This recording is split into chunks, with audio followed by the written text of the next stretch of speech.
I remember the weight of those cardboard boxes more than anything else. Not heavy, exactly, but dense with the kind of gravity that comes from carrying the remnants of a life you're trying to leave behind. The hallway stretched before me like something from a forgotten decade, all faded burgundy carpet and wallpaper that had probably been cheerful once, before years of cooking smells and cigarette smoke had settled into its pores. The fluorescent light above flickered with the irregular rhythm of something dying slowly, casting everything in that particular shade of institutional yellow that makes even young faces look tired. It was raining outside. Not the dramatic kind of rain that announces itself with thunder, but the persistent Seattle drizzle that seeps into your clothes and stays there, making you feel damp long after you've come inside. My shirt clung to my shoulders where the water had found its way past my jacket collar during the 3 trips up from the parking lot. I should have brought an umbrella, but I'd stopped thinking about those kinds of details somewhere around the time I'd started packing my life into boxes that would fit in the back of a Honda Civic.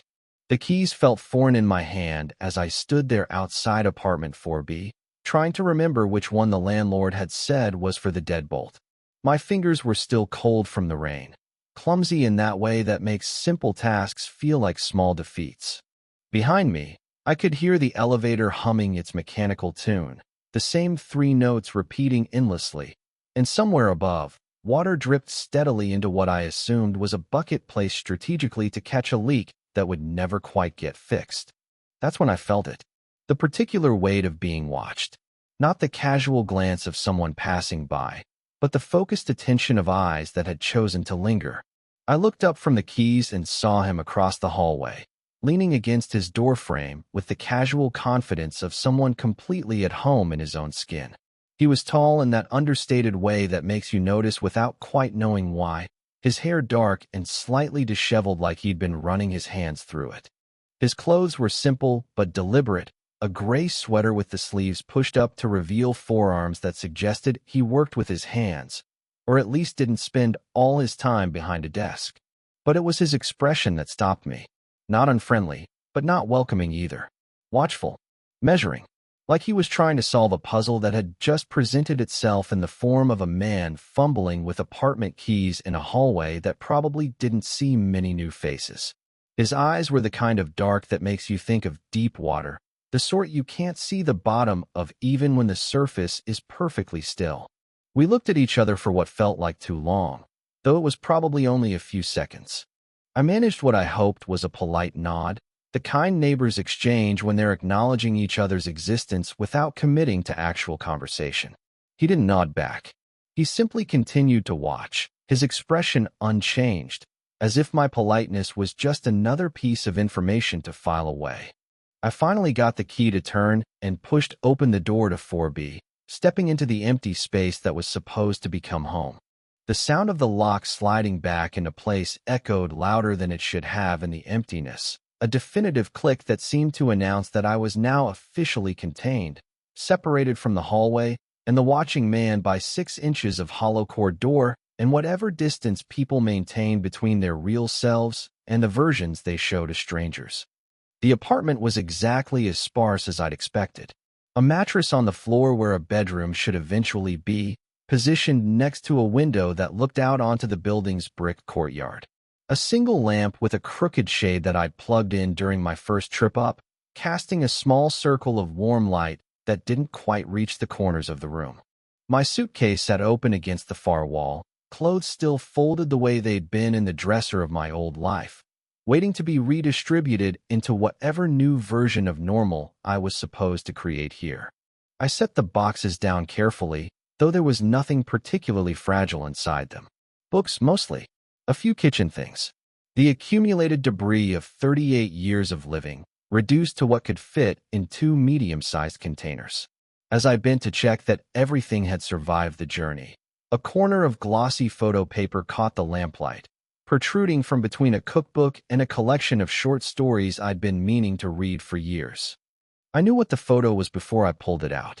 Marcus, grinning at the camera with that easy confidence he'd always carried, his arms slung around my shoulders in the casual way of people who've stopped thinking about how they arrange themselves for pictures. He was wearing the leather jacket I'd bought him for his birthday, the one that had cost more than I should have spent, but made him look exactly like the person I'd fallen in love with. Behind us, you could just make out the edge of the lake where we'd spent that weekend, back when weekends away still felt like adventures instead of obligations. I stood there holding the photo for longer than I should have, studying Marcus's face as if I might find some explanation there for how we'd gotten from that moment to the careful, polite conversation we'd had 3 weeks ago about who would keep the coffee maker and whether I needed help finding a new place. The space between those 2 points felt impossibly vast, filled with years of small disappointments and conversations that had gradually become more about logistics than dreams. I shoved the photo back into the box, pushing it down beneath the books where it couldn't catch the light anymore. Tomorrow I would decide what to do with it. Tonight, I just needed to not think about the way Marcus had hugged me goodbye, quick and careful, like I was something that might break if handled too roughly. Outside, I could hear footsteps in the hallway, measured and unhurried. They paused for just a moment outside my door before continuing on, and I found myself wondering if the man from across the hall was still thinking about me, or if new neighbors were just another small piece of building routine that he'd already forgotten. I wondered if he'd still be watching tomorrow, when I emerged to navigate the strange choreography of sharing space with people whose names I didn't know, whose stories remained safely locked behind their own doors. The rain continued its quiet percussion against the window, and I settled onto the mattress to wait for sleep, knowing that tomorrow I would begin the slow work of becoming whoever I was supposed to be in this place. In this life that felt both terrifyingly empty and full of possibilities I wasn't quite ready to name. The building revealed itself to me in layers over the following weeks, like a photograph developing slowly in solution. I learned that the elevator made that humming sound because something in its machinery had been patching itself together for decades, held in place by maintenance schedules that happened just often enough to keep it functional, but never quite enough to make it right. The smell inside was always the same, a combination of burnt toast and something vaguely medicinal that I eventually realized came from Mrs. Chun in 2A, who seemed to live entirely on heating pad therapy and English muffins. The hallways stretched longer than they should have in a building this size, lined with doors painted in that particular shade of beige that institutions choose when they want to avoid making any statement at all. The wallpaper had probably been fashionable once, sometime in the late 70s when people thought geometric patterns in brown and orange would age well. Now it peeled at the corners like old skin, curling away from the walls in places where moisture had found its way behind the adhesive and decided to stay. I developed routines the way people develop calluses, gradually and without conscious intention. Coffee at the kitchen counter each morning, standing because I hadn't bought a table yet and wasn't sure I wanted the commitment that furniture represented. The mug was one I'd taken from the old apartment, white ceramic with a small chip on the handle that my thumb had learned to avoid. I would stand there watching the courtyard through my window, noting which apartments had their lights on, which ones remained dark well into the afternoon. The corner store became a destination, though it was barely 3 blocks away and sold mostly things I didn't need. The walk there and back gave structure to evenings that otherwise threatened to stretch into shapeless expanses of time. I would buy milk or bread or batteries for the remote control, small excuses to be in motion, to be among other people without having to explain who I was or what I was doing there. The few neighbors I encountered in the elevator or mailroom seemed content with the kinds of conversations that revealed nothing important. I told them I was between jobs, which was technically true, and starting over, which felt like an understatement, so vast it qualified as deception. A woman from the 3rd floor with paint under her fingernails asked once if I was married. I said I wasn't, and she nodded like that explained something about why a man my age would choose to live alone in a building where most of the other tenants seemed to be either very young or very old. What I didn't tell anyone was about the wedding invitation I'd found while unpacking, tucked between the pages of a book I'd forgotten I owned. Marcus and I had been invited to his cousin's wedding 6 months ago, back when people still assumed we would attend things together, when the idea of us sitting in adjacent seats and sharing a table seemed as natural as breathing. I'd never sent back the response card, had forgotten about it entirely until I found it again, our names printed together in elegant script as if we were still the kind of people who made plans beyond next week. Adrian appeared in my awareness the way certain songs do, gradually and then all at once. I would hear his door open and close at irregular hours, catch glimpses of him in the hallway carrying paper bags from the grocery store or walking back from wherever it was he went during the day. He never seemed to be in a hurry, moving with the deliberate pace of someone who had learned not to waste energy on unnecessary motion.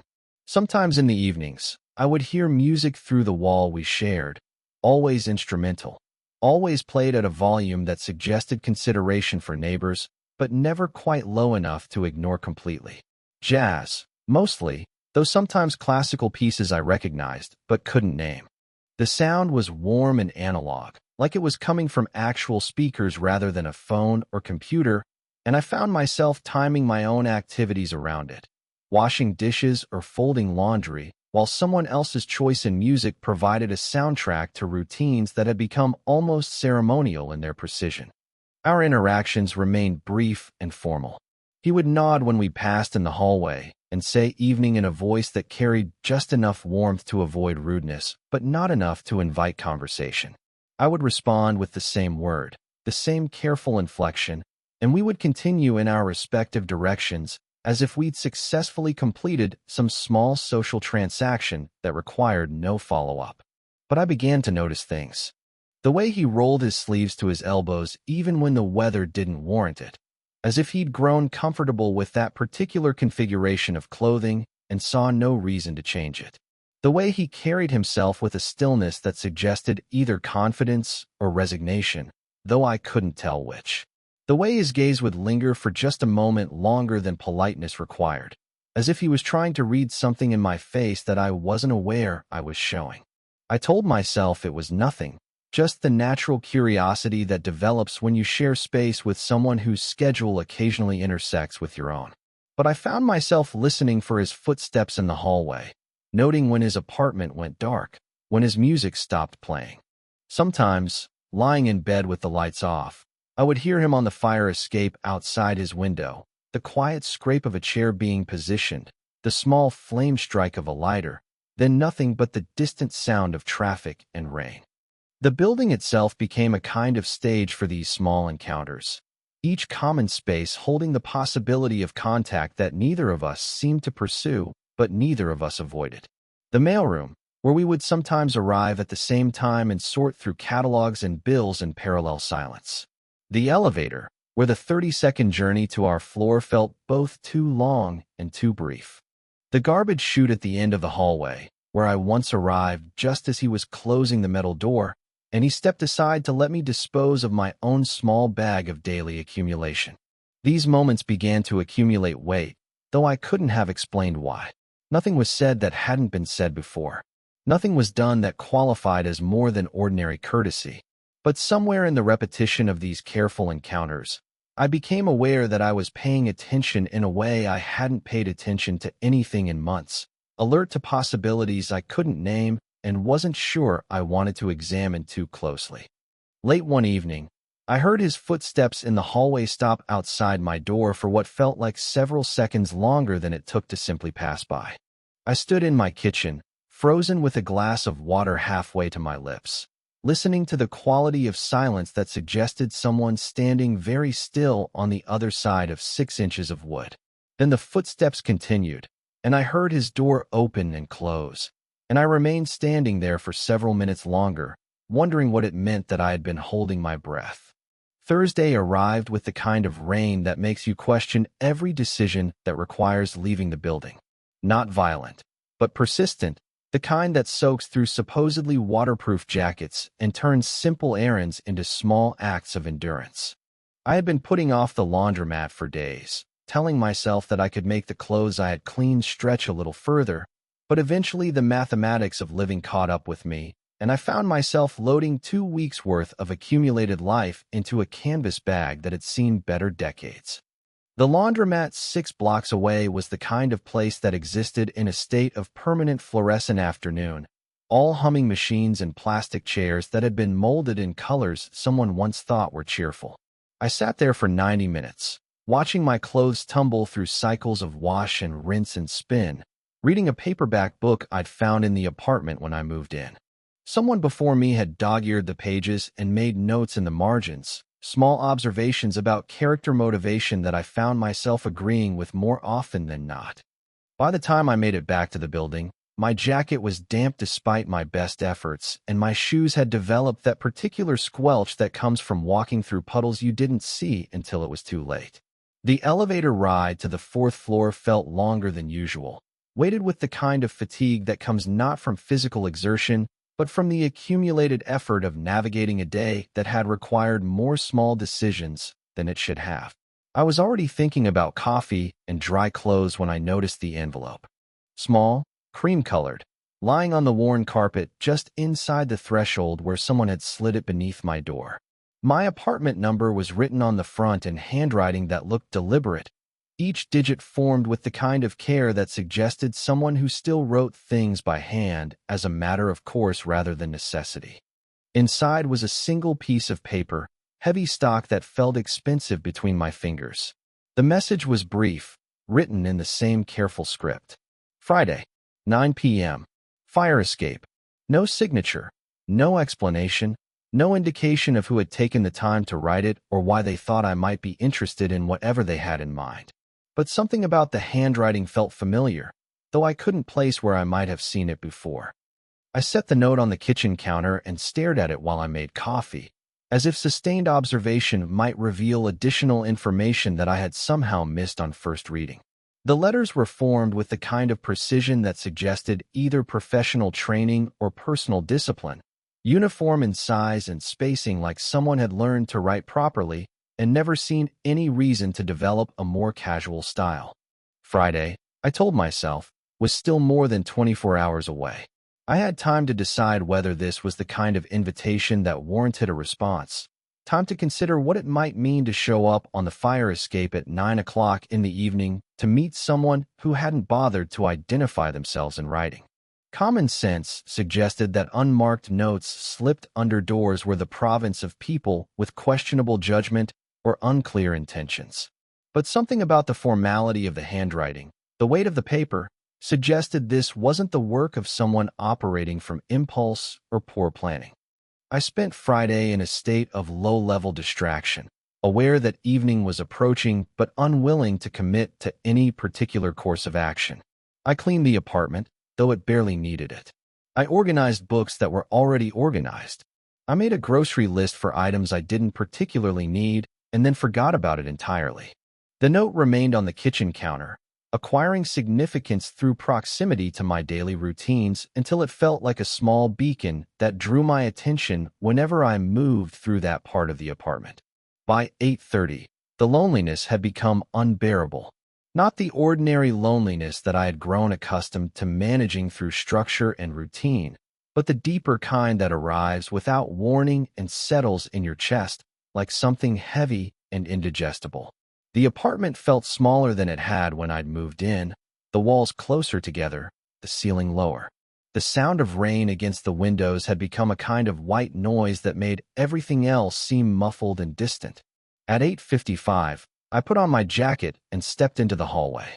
The fire escape was accessed through a window at the far end of the corridor, past Adrian's door and around the corner where the building's original architects had decided that emergency egress was important enough to include, but not important enough to make convenient.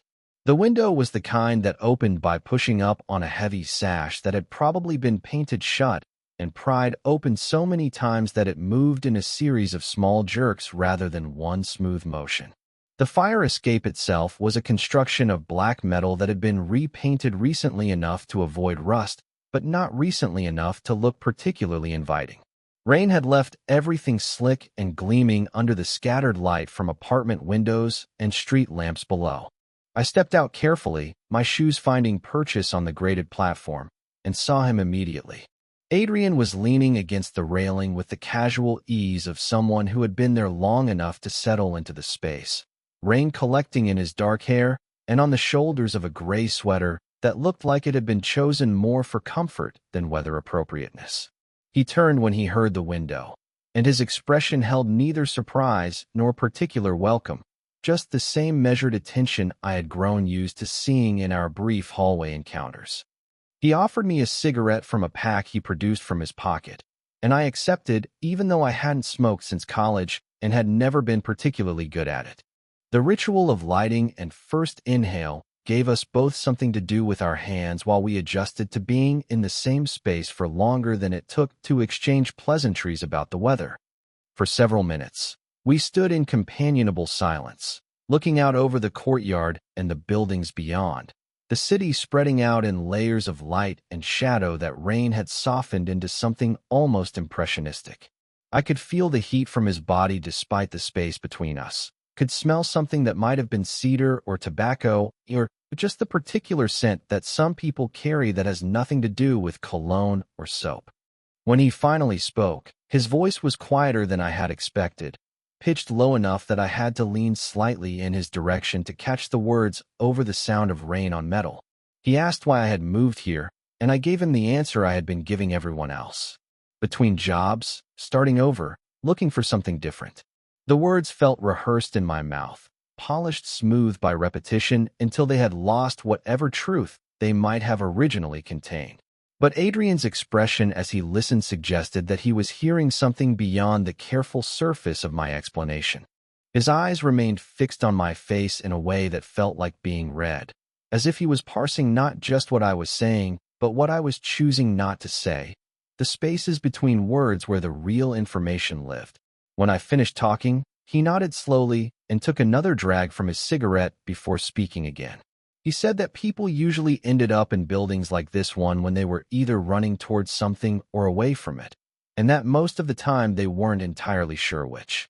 His voice carried no judgment, just observation, as if he was commenting on weather patterns or traffic rather than making assessments about the motivations of people he barely knew. Before I could formulate a response that felt adequate, a window opened somewhere below us and a voice called up through the rain. Something about noise and consideration for people who had to work in the morning. The spell of whatever had been building between us broke instantly, and Adrian straightened from the railing with the quick efficiency of someone accustomed to avoiding unnecessary complications. He stubbed out his cigarette against the metal rail and stepped toward the window without saying goodbye or making any reference to whether we might repeat this encounter at some future point. I followed him inside, listening to our footsteps echo in the hallway as we walked back toward our respective doors, the space between us feeling both exactly the same as it had always been and completely transformed by those 20 minutes of shared silence and conversation. That night, I lay in bed replaying every word, every pause, every moment when our eyes had met and held before one of us looked away. I thought about the way he had listened, with the kind of attention that made you feel like what you were saying actually mattered, even when what you were saying was carefully constructed to reveal as little as possible. I thought about the warmth I had felt standing close enough to him to share the small shelter the fire escape provided, and the way the city had looked different when viewed through the frame of his presence beside me. Something had shifted, though I couldn't have named what or how or why it felt significant enough to keep me awake until well past midnight, staring at the ceiling and listening to the rain continue its patient work of washing the day clean. The shift happened gradually, so gradually that I almost didn't notice it at first. Our encounters in the hallway began to feel less like coincidence and more like something we were both quietly orchestrating without admitting it to ourselves or each other. Where before I might have checked my mail at random times throughout the day, I found myself developing a schedule that seemed to align with the sound of Adrian's door opening and closing. Where before I might have taken the stairs to avoid the awkward intimacy of elevator small talk, I began timing my departures to coincide with the mechanical hum that announced someone else was calling the car to the 4th floor. It started with a book. I was coming back from another evening walk to nowhere in particular when I found Adrian standing outside my door, holding a paperback that looked well-read, its spine creased from multiple readings, and its cover softened at the edges where fingers had worn away the glossy finish. He said he'd noticed I was reading when we'd met on the fire escape, and he thought I might enjoy this one. Something about the way he held it out suggested this wasn't an impulsive gesture, but something he'd been considering for several days. The book was a collection of short stories by a writer I'd heard of but never read, and when I opened it later that evening, I found small pencil marks in the margins where Adrian had noted passages that had caught his attention.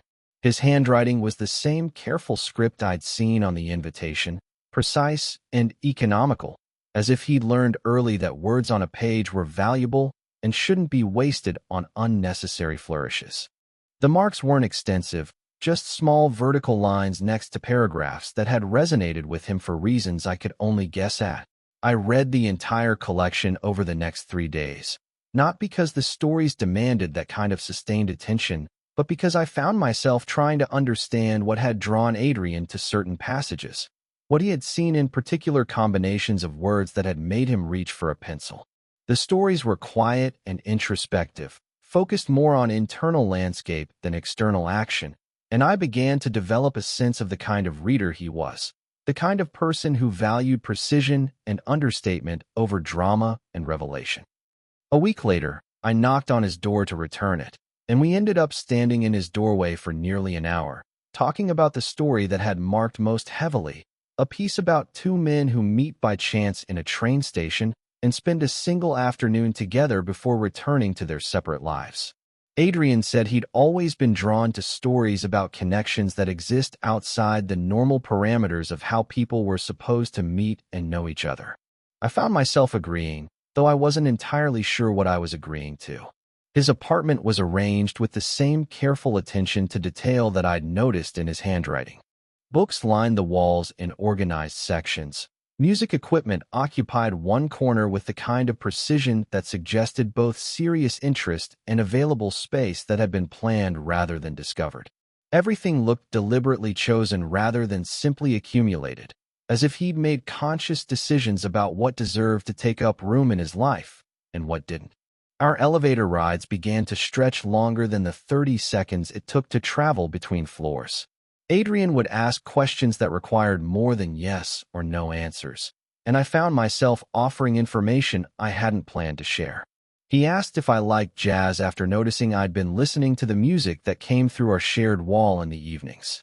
I told him I was still learning to appreciate it, that I'd never been taught how to listen for the things that made one performance different from another.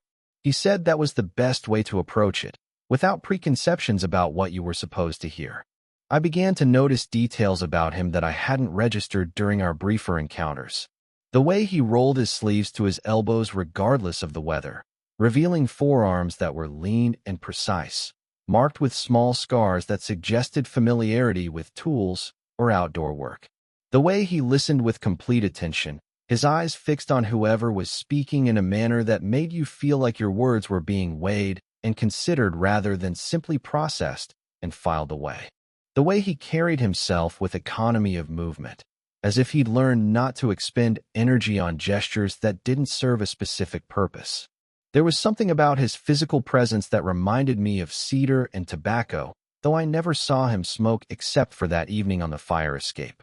It wasn't cologne or anything artificial, just something that seemed to emanate from his skin or clothes, warm and slightly smoky, like he'd spent time around fires or in rooms where people still heated their homes with wood instead of forced air and electric baseboards. Our conversations began to extend beyond books and music into more personal territory, though we approached these revelations carefully, like people testing the weight of ice before committing to walking on it. Adrian mentioned that he'd lived overseas for several years, though he didn't specify where or why he'd returned. When I asked about it, he said travel had taught him that most places were more similar than different once you got past the surface variations, but that sometimes you had to go very far away to understand what home actually meant. I found myself admitting things I hadn't planned to share, like the fact that I hadn't traveled much beyond a few weekend trips to places that could be reached by car. There had been one longer journey, I told him, a few years ago with someone I'd been close to, but it hadn't worked out the way we'd hoped. The word someone hung in the air between us, weighted with all the specificity I wasn't ready to provide, and Adrian didn't press for details that I clearly wasn't prepared to offer. but I could see him noting the careful neutrality of my language, the way I'd chosen a pronoun that revealed nothing while acknowledging everything. His expression didn't change, but something in his posture shifted almost imperceptibly, a relaxation around his shoulders that suggested he'd heard something he'd been listening for without quite knowing he was listening. I began to change in ways that surprised me. I stayed up later than I had since moving in, no longer feeling the need to structure my evenings around the kind of early bedtime that I'd convinced myself was healthy and responsible.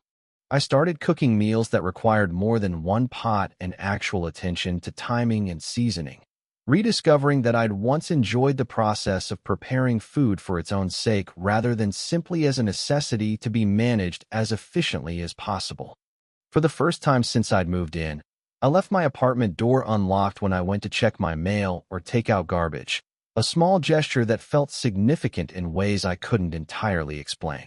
It wasn't that I expected Adrian to enter uninvited, but leaving the door unlocked felt like an acknowledgement that I was no longer quite as committed to maintaining absolute boundaries between my space and the world beyond it. But there was fear mixed in with whatever else I was feeling, a low-level anxiety that would surface at unexpected moments and remind me that I was allowing something to develop that I hadn't asked for and wasn't sure I knew how to manage. The fear crystallized one afternoon when I was collecting mail and encountered Mrs. Chun from 2A, who mentioned in her casual way that Holt didn't talk to many people, that she'd lived in the building for 8 years and had never had a conversation with him that lasted longer than the time it took to discuss whether the elevator was working properly. Her comment lodged itself in my mind like something sharp and indigestible, making me question what it meant that Adrian had chosen to let me into whatever carefully maintained circle of privacy he'd established for himself. I found myself wondering if I was misreading signals that were intended as simple neighborly courtesy, if I was projecting significance onto interactions that he experienced as nothing more than the polite exchange of pleasantries between people who happened to share a hallway.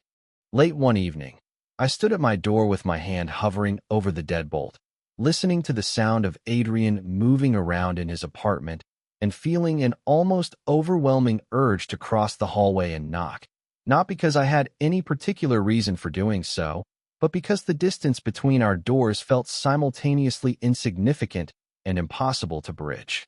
I stood there for several minutes, aware that all I had to do was turn the lock and take 3 steps and raise my hand to knock on wood that was identical to my own door, but that somehow represented territory I had no clear invitation to enter. In the end, I stepped away from the door and went to bed without making any decision at all, but the feeling of standing on that threshold remained with me through the night and into the following day, a reminder that whatever was developing between Adrian and me had reached a point where inaction was itself a choice that carried weight and consequence. I was no longer simply receiving whatever attention he chose to offer. I was actively deciding, moment by moment, how much of myself I was willing to risk in service of something I couldn't name and wasn't sure I had the courage to pursue. The storm announced itself with the kind of theatrical drama that made you grateful to be indoors. Thunder that seemed to originate from directly overhead, lightning that turned the windows into brief, stark photographs of rain and wind-bent trees. I had been trying to read by the light of the lamp beside my mattress when the power cut out with the definitive click of a system that had simply decided it had endured enough for one evening. Darkness settled over the apartment like something physical, so complete that I couldn't see my own hand when I held it in front of my face. The sudden absence of electrical hum made every other sound more pronounced, the rain against glass, the settling of old wood, the distant rumble of thunder moving across the city in waves that seemed to shake the building's foundation. I felt around until I found the flashlight I kept in the kitchen drawer, its beam cutting through the darkness in a narrow cone that made everything beyond its reach seem even more impenetrable.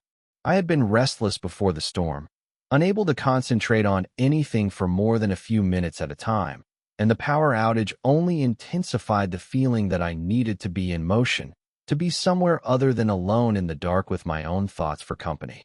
I opened my door and stepped into the hallway, where the flashlight beam revealed the familiar landscape of worn carpet and peeling wallpaper rendered strange and unfamiliar by the absence of overhead lighting. That's when I saw him.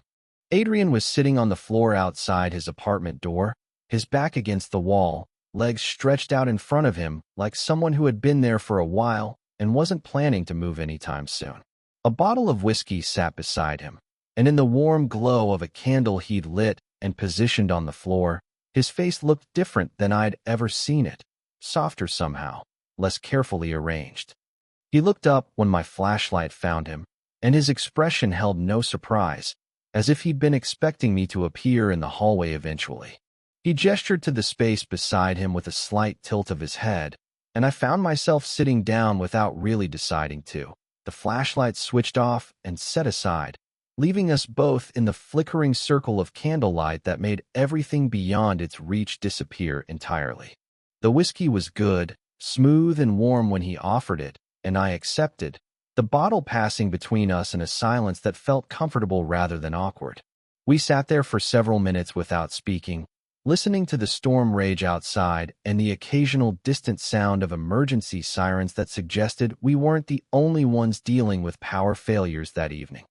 When Adrian finally spoke, his voice was lower than usual, pitched just above a whisper in a way that made the words feel like confidences meant only for the space between us.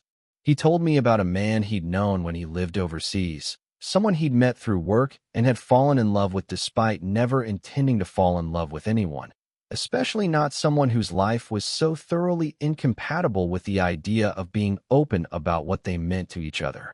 The story emerged slowly, in pieces that he assembled carefully, as if he was handling something fragile that might break if moved too quickly. He described months of careful friendship that had gradually deepened into something neither of them had been prepared for. Conversations that lasted until dawn and excuses to be in the same place at the same time that grew increasingly transparent as time went on. He talked about the way this man had laughed, the particular concentration he brought to everything he did, the way he could make even ordinary moments feel significant just by being present for them. But there had been complications, Adrian continued, his voice carrying an ache that I recognized immediately even though I'd never heard it from him before. Family expectations, professional obligations, a society that wasn't particularly interested in making space for relationships that didn't fit into predetermined categories. The man had wanted to be together, but only in secret, only in ways that could be hidden and denied if necessary, and Adrian had tried to convince himself that partial honesty was better than no honesty at all. In the end, Adrian said, he'd left rather than continue living in the space between what they had and what they both wanted but couldn't figure out how to claim. He'd returned to the United States, telling himself that some kinds of love were too complicated to sustain, that it was better to walk away cleanly than to slowly compromise both of their lives into shapes that neither of them would ultimately recognize. As he spoke, I found myself thinking about Marcus, about the ways we'd gradually stopped seeing each other clearly, the way our relationship had evolved into something that felt more like a carefully negotiated peace treaty than a romance. I thought about all the conversations we'd never had, all the ways we'd chosen comfort over honesty until we'd created something that looked like love from the outside, but felt hollow and performative when you were living inside it. Without fully realizing what I was doing, I reached out and let my fingers brush against Adrian's hand where it rested on his knee. The contact was brief, barely more than an accidental touch, but it was enough to make him look up and meet my eyes in the candlelight. For a moment, neither of us moved, and I could feel something shifting in the space between us, some carefully maintained distance collapsing like a bridge that had been holding more weight than it was designed for. Adrian didn't pull away. Instead, in the quiet darkness broken only by the sound of rain and distant thunder, his thumb traced a slow line across my palm, such a simple gesture that it seemed impossible it could contain as much meaning as it did. The touch was deliberate but tentative, a question being asked through fingertips rather than words, and I found myself answering by turning my hand over so that our palms could touch completely. We sat there like that for what felt like a very long time, holding hands in the candlelight while the storm continued outside, and something unspoken passed between us that felt more significant than any conversation we'd had so far.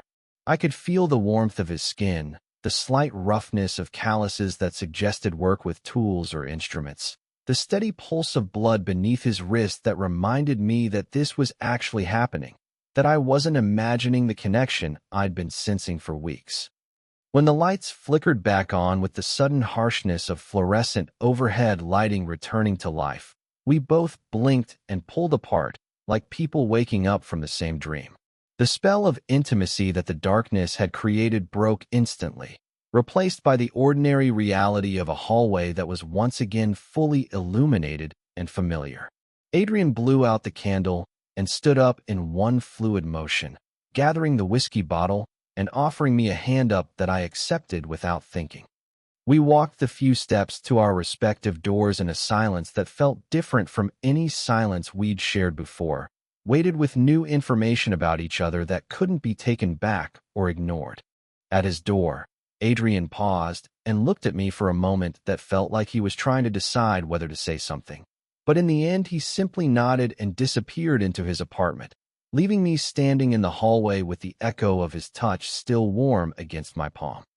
Inside my own apartment, I sat on the edge of my mattress and stared at my hand as if it might hold some visible evidence of what had just occurred. The power had returned, the storm was beginning to move off toward the east, and everything was exactly as it had been before the blackout, except that nothing would ever be exactly the same again. Something had been acknowledged between Adrian and me, some possibility that had been given shape and substance through the simple act of skin touching skin in the darkness. I knew that tomorrow we would have to figure out what it meant, this new territory we'd stumbled into. But for now it was enough to lie in the dark and remember the weight of his hand in mine, the way he'd looked at me in the candlelight like he was seeing something he'd been hoping to find for a very long time. The days following the blackout carried a different quality, as if the storm had shifted something fundamental in the building's atmosphere that made ordinary interactions feel charged with possibility.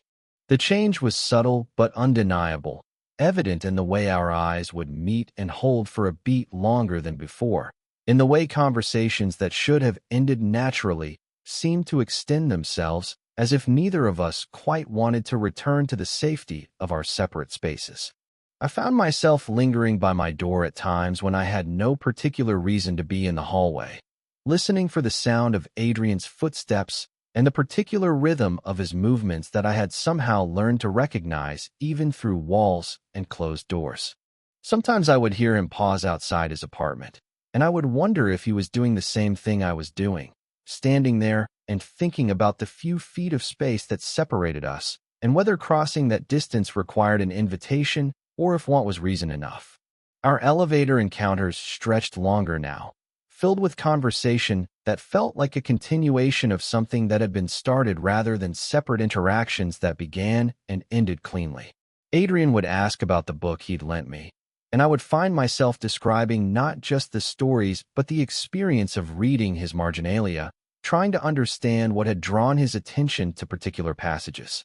He would mention music he thought I might enjoy, and I would admit that I'd been listening more carefully to what came through our shared wall, learning to distinguish between different instruments and arrangements. These conversations felt like negotiations, though neither of us acknowledged what we were negotiating toward.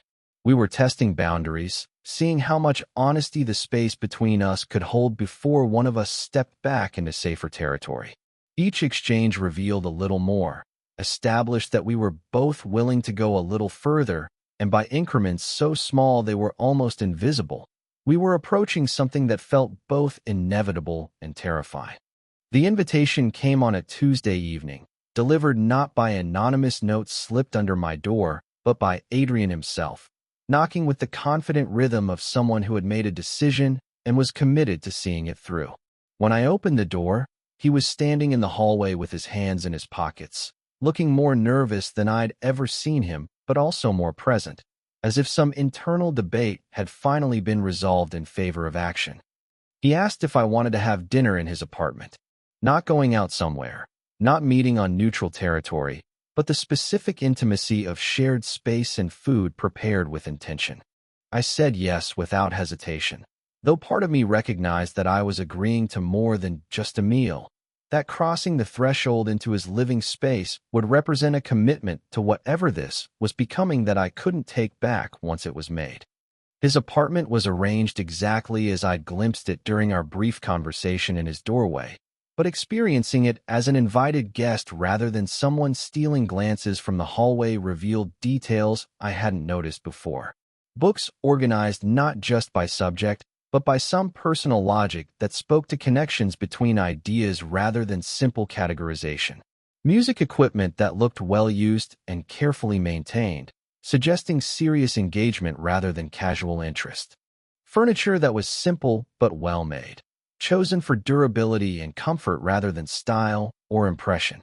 The kitchen was small but efficiently organized, every tool and ingredient placed with the precision of someone who cooked regularly and had developed strong opinions about how space should be utilized. Adrian moved through it with economical grace, assembling a meal that was simple but thoughtfully prepared, pasta with vegetables that had been cut with careful attention to size and cooking time, bread that he warmed in the oven while explaining that he'd made it over the weekend because store-bought never tasted quite right. We ate at a small table positioned near the window that looked out over the courtyard, the same view I had from my own apartment, but somehow transformed by the different angle and the warm lighting that came from lamps rather than overhead fixtures. Adrian had opened a bottle of wine, red and smooth, that complemented the food without overwhelming it. The conversation flowed easily, touching on books and music and gradually moving toward more personal territory. It was over the second glass of wine that Adrian said something that stopped me completely. He told me he'd been watching me since I moved in because I reminded him of someone he used to know, someone he couldn't keep. The words were delivered simply, without drama or elaboration, but they carried the weight of confession, an admission that our encounters hadn't been as casual or coincidental as either of us had pretended. I asked him about this person, and Adrian's expression grew distant, focused on something beyond the walls of his apartment. He described someone who had moved through the world with the same careful attention I recognized in myself, someone who listened more than he spoke and seemed to be carrying the weight of decisions that hadn't worked out the way he'd hoped they would. Someone who had loved deeply but had learned to be cautious about showing it, who had wanted things he couldn't quite allow himself to pursue. The description felt like looking into a mirror that reflected not just my appearance, but something deeper, some quality of being that I'd thought was invisible to outside observation. I found myself telling Adrian about Marcus, about the photograph I'd shoved deep into a box, because looking at it reminded me of how we'd started and how far we'd traveled from that beginning by the end. I described years of love that had gradually transformed into something that felt more like endurance, two people who cared about each other but had somehow forgotten how to be present for each other in any meaningful way. I told him about the wedding invitation I'd never returned, about waking up one morning and realizing that I couldn't remember the last time Marcus and I had talked about anything that mattered, that we'd become experts at managing the logistics of shared life while avoiding any conversation that might require vulnerability or risk. I described the careful politeness with which we'd divided our possessions and the relief I'd felt even as I grieved for what we'd once had and somehow lost without noticing it was disappearing.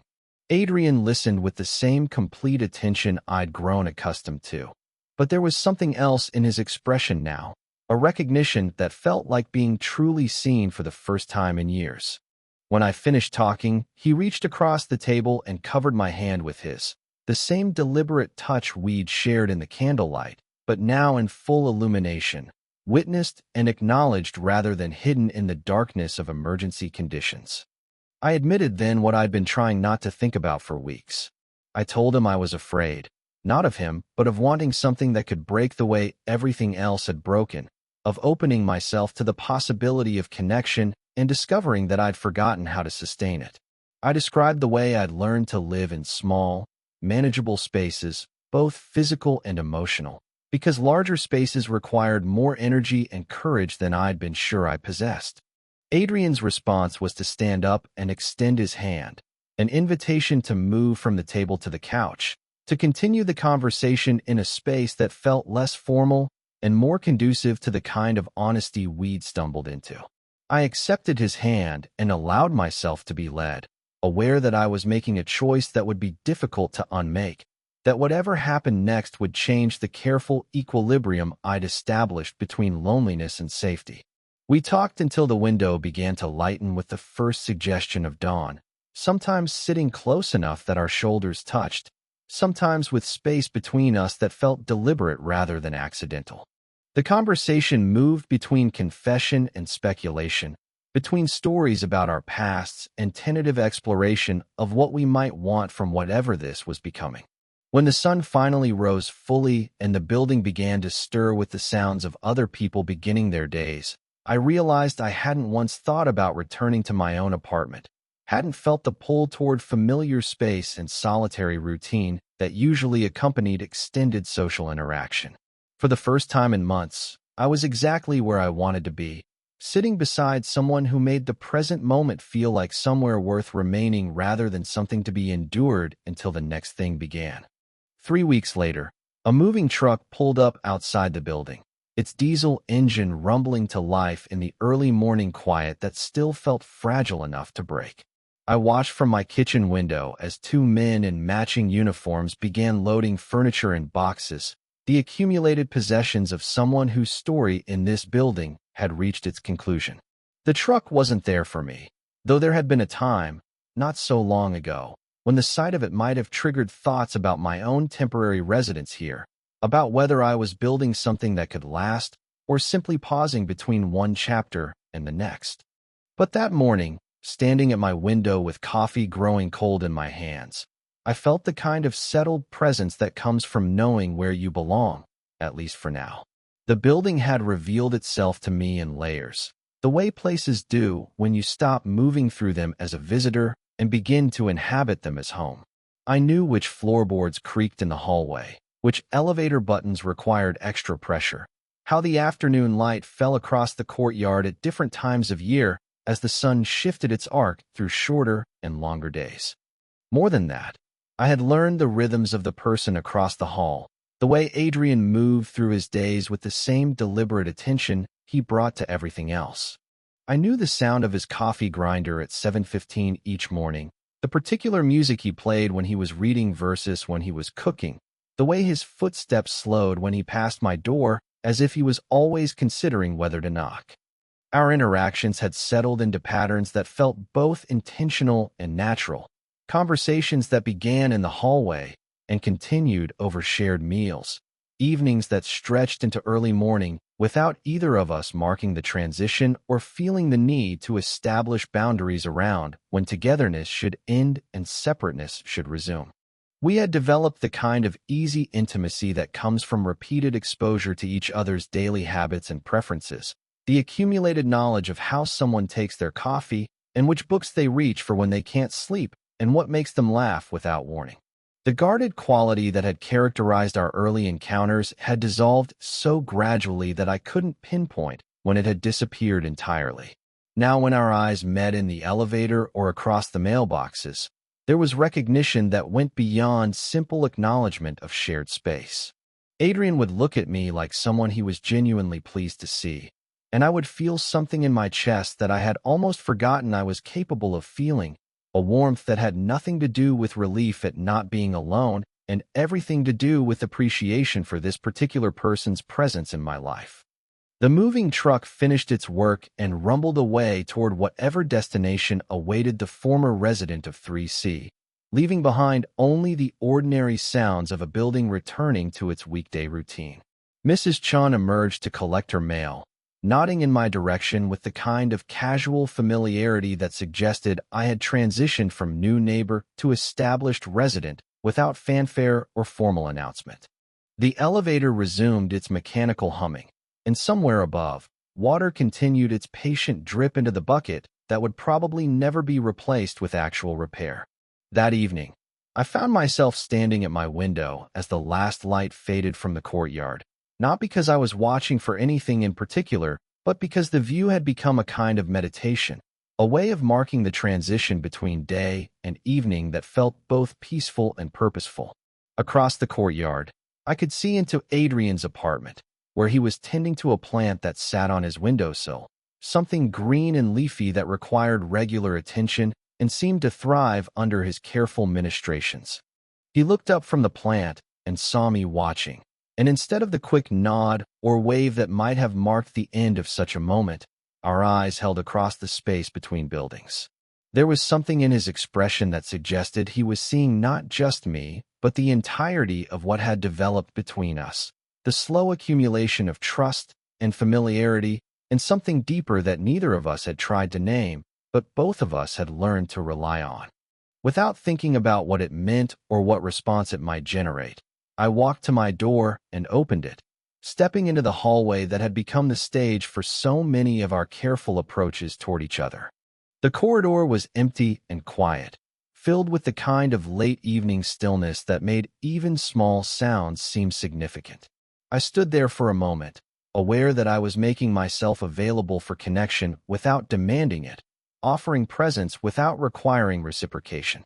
After a beat that felt both brief and eternal, I heard Adrian's door open across the hall. He stepped into the doorway and looked at me with the same measured attention he had always brought to our interactions. But now there was something else there too, a recognition that we had reached a point where gestures like this one carried meaning that went beyond words. We stood there facing each other across the hallway, two open doors and the space between them holding the weight of everything that had passed between us over these weeks and months. The fluorescent light above continued its irregular flicker. The building settled into its nighttime configuration of creaks and whispers, and somewhere in the distance, the city continued its restless movement toward whatever came next. But in that moment, in the stillness of the fourth-floor hallway of a building that had seen countless arrivals and departures, Adrian and I simply existed in the presence of each other, available and open, connected by something that felt both fragile and enduring, like the beginning of a story that we would write together one day at a time, one choice at a time, one open door at a time.